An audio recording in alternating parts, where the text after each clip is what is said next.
오랜만에 뵙습니다. 오늘도 마음이 안 좋은 연애 사연이 올라왔습니다. 치즈님께서 올려주신 사연이고요. 안녕하세요 진리님. 인생에 권태기가 온 것 같아 너무 힘들어서 극복법을 알고 싶어요. 권태기가 온 계기는 남자친구의 바람의 충격과 더불어 지속적인 회사 면접 탈락에 있는 듯합니다. 남자친구는 사귄 지 1년 정도 됐는데 알고 보니 단기 연애로 같이 동거하던 여자친구가 있더라고요. 결국 제가 바람 상대였던 거죠. 기존 여자친구한테 굳이 상처 주고 싶진 않고 일 키워서 피곤해지기도 싫어서 그냥 둘이 알아서 하게 냅두고, 그렇다고 저희 둘이 헤어진 것도 아닌 그냥 이도저도 아닌 상태예요. 그렇다고 기존 여자친구랑 헤어지고 오라고 말하기엔 애초에 그걸 실행할 사람도 아니고 둘 관계에 제가 낀 거니 뭐라 하기도 참 애매하네요. 남자친구한테 저는 그냥 빈자리를 잠깐 채워줄 수 있는 사람이었던 것 같아요. 빈자리가 어디 있는 거예요? 개인적인 일로 제가 힘들어서 울고 있을 때도 같이 있어주기는커녕 그냥 카톡으로 위로 몇 마디 해준 게 다인데, 같이 있어줄 줄 알았다고 말하면 제가 기대를 한 게 잘못이라고 말하는 게 입버릇인 사람이라 더 말하지를 못하겠더라고요. 이럴 거면 왜 만나냐? 서로 기대하지 않게 된다는 게 보통 이별 징조라고들 하는데, 남자친구는 서로 기대를 하니까 상처받는 거라고 회피인지 방어기제인지 자꾸 연인으로서의 어느 정도의 의존도 못하게 해버리니 지치더라고요. 근데 그 이유가 저만 사귀는 게 아니라 기존에 같이 사는 여자친구가 있어서 그런 게 아닐까 싶어요. 여자친구와 너무 오래돼서 서로 관심도 없고 대화도 잘 안 한다지만 그래도 계속 같이 사는 건 이유가 있을 테니까요. 웃긴 건 남들처럼 배신감이라도 느끼면서 화라도 내면서 당장 헤어지자고 해야 하는 게 맞을 텐데, 그럼에도 계속 이 사람이 좋아서 못 놓고 있기도 해요. 아니면 이 사람마저 없으면 제가 완전히 무너질까봐 지푸라기라도 잡고 있는 것 같기도 하고요. 제가 항상 가족에 대한 환상이 있어 와서 제 스스로 멋진 사람이 되고 싶었던 이유도 행복한 가정을 꾸리고 싶었던 거였는데, 일과 사랑이 둘 다 계속해서 실패하니 아무것도 손에 잡히지 않아서 힘드네요. 아직 취준생이지만 집안 형편이 좋지 않아 알바를 3탕씩 하면서 본가의 생활비를 좀 보태고 제 생활비랑 학원비 등등을 마련하다 보니 계속 누군가에게 의지하고 싶어졌어요. 근데 이게 참 의지하고 싶었던 사람이 없어지니 모래성 무너지듯 다 무너진 것 같아요. 원하는 곳에 취직이 계속 안 되는 것도 제가 생계 때문에 취업 준비에 제대로 시간 투자를 못해서 그런 것 같기도 하고, 제 스펙이나 학벌이 부족해서 그런가 싶어서 자격증을 따거나 관련해서 소소한 경력이라도 쌓고 있는데 그래도 잘 안 되니까 편입을 다시 해야 되는지, 물론 요즘엔 학벌을 잘 안 본다고는 하지만 스스로 열등감이 있어서 그런 것도 있어요. 이런저런 고민들이 많이 들어서 복잡하네요. 남자친구가 정리하지 않고 굳이 커밍아웃 하듯 말해버린 것도 이게 무슨 마음일까? 면접에서 계속 떨어지는 것도 결국 제가 가치가 없는 사람이라 그런 건지 그렇게 느껴져서 자존감이 완전 바닥나버리네요. 스트레스 받아. 글이 두서가 많이 없어서 죄송해요. 아닙니다. 어디다 얘기할 곳이 없어서 푸념하듯 적었는데, 이런 인생에 권태기가 올 때 어떻게 극복하면 좋을지 도움을 받고 싶어요. 휴무도 내보고 책도 읽어보고 병원도 가보고 당장 하는 일에만 집중도 해보고 산책이나 운동도 해보고 취준에만 집중하려고 다시 재정비도 해보고 감사일기도 써보고 건강하게 먹고 방 정리도 해보고 했는데 이게 잠깐뿐이라 오래 안 가네요. 더 쓸 에너지가 바닥나버려서 힘들어서요. 긴 얘기 들어주셔서 감사합니다.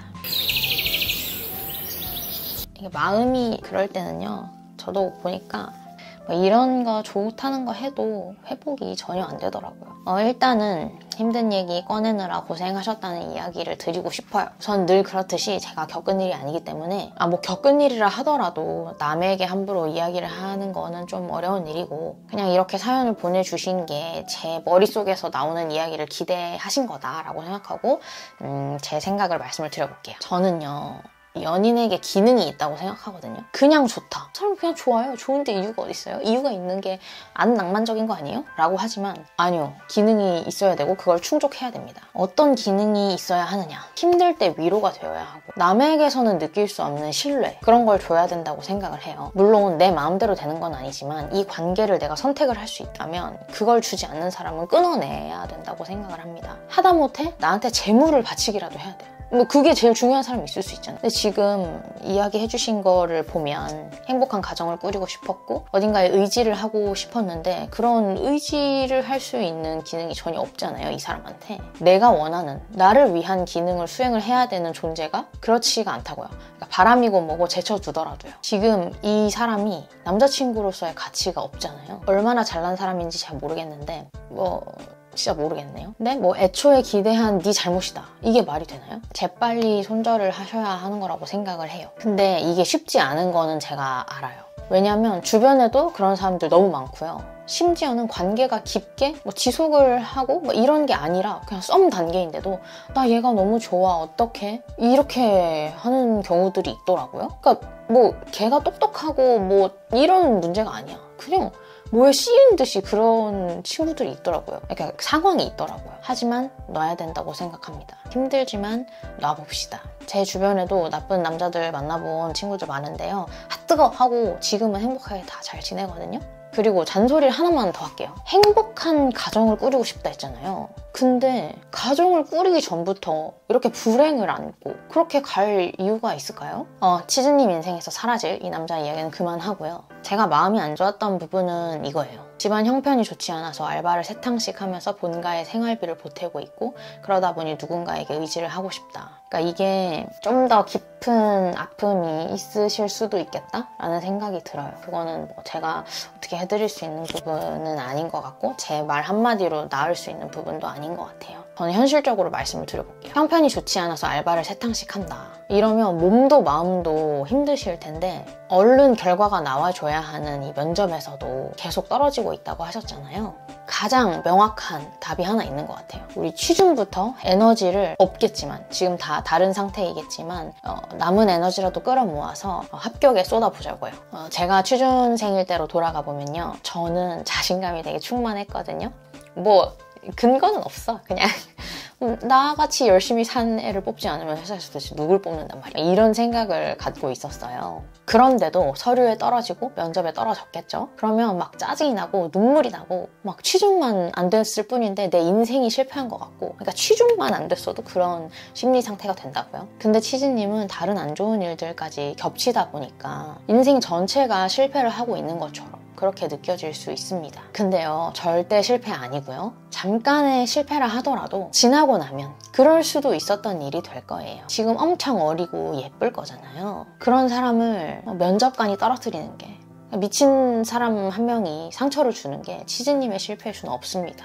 다행인 것은 취준은 노력하면 어느 정도 기술적으로는 해결이 된다는 거예요. 그냥 아무 생각 없이 다니면 되던 대학교랑 회사는 당연히 다를 수밖에 없고요. 그 공식이나 문법을 아무도 제대로 가르쳐준 적이 없기 때문에 취준을 한다는 게 그냥 대학생의 입장에서는 쉽지 않아요. 갑자기 막 남 앞에서 나 어떤 사람인데요. 그러니까 날 뽑아요. 이렇게 하는 거는 원래가 쉽지가 않습니다. 그래서 온라인을 뒤지든 아니면 챗 GPT랑 대화를 하든 해가지고 그동안 경력 쌓은 것도 있으실 거고 하니까 잘 정리를 하고요. 또 연습을 해보시면 좋을 것 같아요. 저도 처음에는 내 자랑질을 어떻게 하란 말이지? 왜 떨어지지? 이러면서 막 울고 짜증내고 그랬었는데요. 어쩔 수 없이 선배들 막 찾아가서 물어보고 교정받고 취업 준비하는 사이트 뒤져가지고 후기 찾아보면서 나는 그럼 어떻게 이야기하면 되지? 이렇게 적용을 해보고 그렇게 하다 보니 그래 너 정도면 쓸만하네 우리 회사의 노예로 삼아주지 하는 회사가 나타났습니다. 그래서 취준을 잘 해보자 라는 이야기를 드리고 싶고요.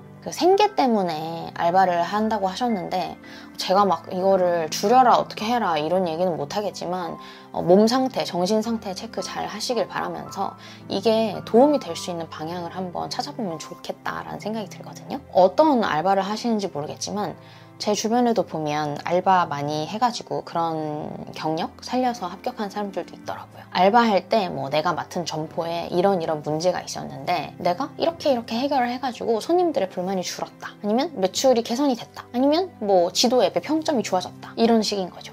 내가 문제를 발견하고 어떻게 조치를 해서 수치적인 성과가 났다. 그러니까 알바하시면서 잡다한 생각이 막 머릿속에 많으실 거예요. 근데 조금 힘을 내서 이 알바가 지금 나의 ATM 역할을 해준다라고 생각을 하지 말고 더 돈을 많이 뽑을 수 있는 ATM을 가져다 줄 수 있는 기회다라고 생각을 한번 해보시고요. 개선할 만한 문제를 찾아보신다든지 아니면 이미 그런 적이 있으시다면 이야기로 잘 풀어본다든지 하면 좋을 것 같아요. 괜히 이야기 꺼냈다가 도움 안 되면 어쩌지 싶기는 한데요. 혹시 자소서나 면접 준비에 도움을 받을 사람이 없다면 제 메일 주소로 자소서 한번 보내봐 주세요. 제가 아직 면접관으로 들어가 본 적은 없지만 그래도 회사에서 7년 넘게 부르고 있고 면접 문제 출제를 많이 해봤거든요. 도와드릴 수 있는 부분은 도와드리도록 하겠습니다. 그리고 지금 의지할 곳이 없어서 이 몹쓸 사람을 마지막 끈이라고 생각하고 잡고 있는 것 같기도 한데요.